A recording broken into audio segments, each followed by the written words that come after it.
ചാലിയാർ പഞ്ചായത്തിലെ വന്യമൃഗശല്യത്തിന് ശാശ്വത പരിഹാരം കാണാൻ എംപിയും എംഎൽഎയും ഇടപെടണമെന്ന് എൽഡിഎഫ്. പഞ്ചായത്തിൽ വന്യമൃഗശല്യം രൂക്ഷമാകുമ്പോഴും എംപിയും എംഎൽഎയും കാര്യമായ ഇടപെടലുകൾ നടത്തുന്നില്ലെന്ന് എൽഡിഎഫ് ചാലിയാർ പഞ്ചായത്ത് കമ്മിറ്റി ഭാരവാഹികൾ ആരോപിച്ചു. നിലമ്പൂർ പ്രസ് ക്ലബിൽ നടത്തിയ വാർത്താസമ്മേളനത്തിലാണ് ആരോപണം. വന്യമൃഗശല്യം പരിഹരിക്കാൻ ആവശ്യമായ നടപടികൾ സ്വീകരിക്കണമെങ്കിൽ എംപി എംഎൽഎ ഫണ്ടുകളും ജില്ലാ പഞ്ചായത്ത് ബ്ലോക്ക് പഞ്ചായത്ത് ഫണ്ടുകളും ലഭിക്കണം. എന്നാൽ ഇക്കാര്യത്തിൽ ജനങ്ങൾക്ക് ആശ്വാസമായ ഒരു നടപടിയും ഉണ്ടായിട്ടില്ല.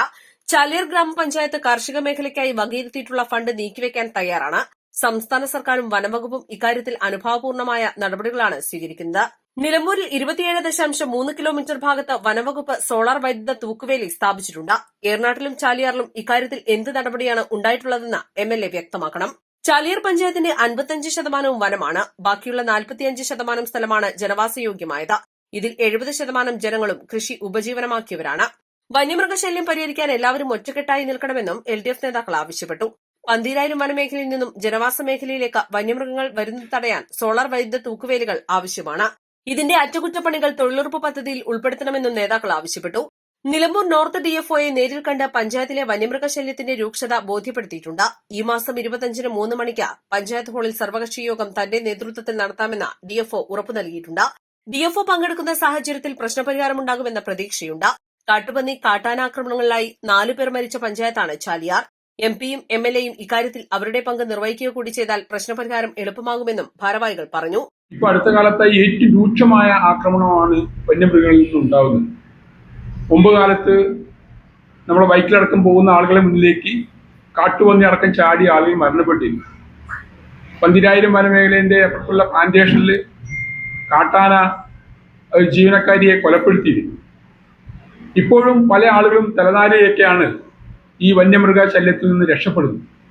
രാവിലെ ഏറ്റവും കൂടുതൽ ടാപ്പിംഗ് തൊഴിലാളികളുടെ പ്രദേശം കൂടിയാണ് ചാലിയാർ ഗ്രാമപഞ്ചായത്ത്. അപ്പോൾ ടാപ്പിംഗിൽ രാവിലെ പോകുന്ന തൊഴിലാളികൾ പലപ്പോഴും ആനയുടെ മുന്നിൽപ്പെടുന്നത് ഇപ്പോൾ നിത്യസംഭവമായിട്ടുണ്ട്. തലനാരിയൊക്കെയാണ് പല ആളുകളും ജീവൻ രക്ഷിക്കാൻ കഴിഞ്ഞത് എന്നതാണ് യാഥാർത്ഥ്യം.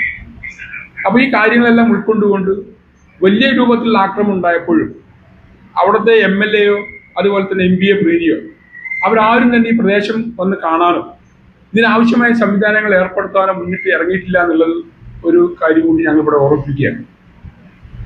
ഇവിടെ ഇരുട്ടുകൊണ്ട് ഓട്ടടയ്ക്കാനാണ് ചില ആളുകളെല്ലാം ശ്രമിച്ചുകൊണ്ടിരിക്കുന്നത്.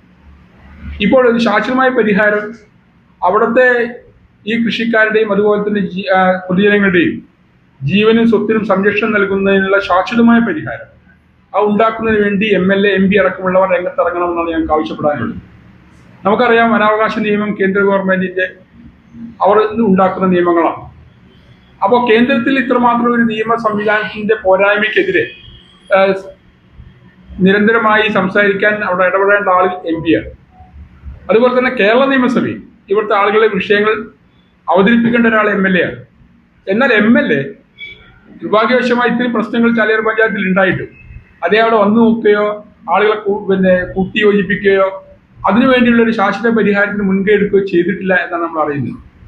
ഇപ്പൊ നിലമ്പൂർ നിയോജക മണ്ഡലത്തിൽ ഏകദേശം പല ഭാഗങ്ങളിലും ഹാങ്ങിങ് ഫെൻസിംഗ് സംവിധാനം ഏർപ്പെടുത്തുന്നതിന് വേണ്ടി നല്ലൊരു സംഖ്യ ഇപ്പോൾ വിനിയോഗിക്കാൻ പാസ്സായിട്ടുണ്ടെന്ന് നമ്മൾ മനസ്സിലാക്കുന്നു. വാർത്താ സമ്മേളനത്തിൽ ചാലിയാർ ഗ്രാമപഞ്ചായത്ത് president P Manoharan, LDF panchayat committee ഭാരവാഹികളായ M Viswanathan, P T Usman, Puzhithara Shahul Hameed, Kallada Abdul Samad, Nishid Akampadam എന്നിവർ പങ്കെടുത്തു. East life, Nilambur.